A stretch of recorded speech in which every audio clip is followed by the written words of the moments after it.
Iran के साथ मसला मुज़ाकरात के ज़रिए हल करना सदर ट्रंप की तरजीह है, लेकिन अगर डील ना हुई तो दीगर ऑप्शंस भी मौजूद हैं। अमरीकी वज़ीर ख़ारजा मार्को रूबियो ने कहा कि ईरान से मुआहदे के हवाले से कुछ पेशरफ्त हुई है।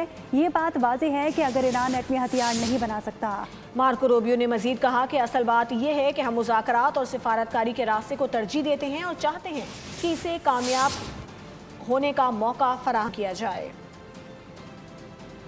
ईरान के साथ मसला मुज़ाकरात के ज़रिए हल करना सदर ट्रंप की तरजीह है, लेकिन अगर डील ना हुई तो दीगर ऑप्शंस भी मौजूद हैं। अमरीकी वज़ीर ख़ारजा मार्को रूबियो ने कहा कि ईरान से मुआहदे के हवाले से कुछ पेशरफ्त हुई है।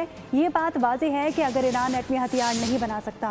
मार्को रूबियो ने मज़ीद कहा कि असल बात यह है कि हम मुज़ाकरात और सिफारतकारी के रास्ते को तरजीह देते हैं और चाहते हैं कि इसे कामयाब होने का मौका फराहम किया जाए।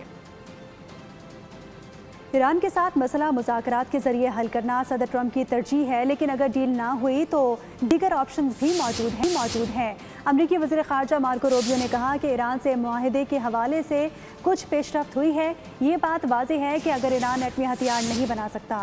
मार्को रूबियो ने मज़ीद कहा कि असल बात यह है कि हम मुज़ाकरात और सिफारतकारी के रास्ते को तरजीह देते हैं और चाहते हैं कि इसे कामयाब होने का मौका फराहम किया जाए।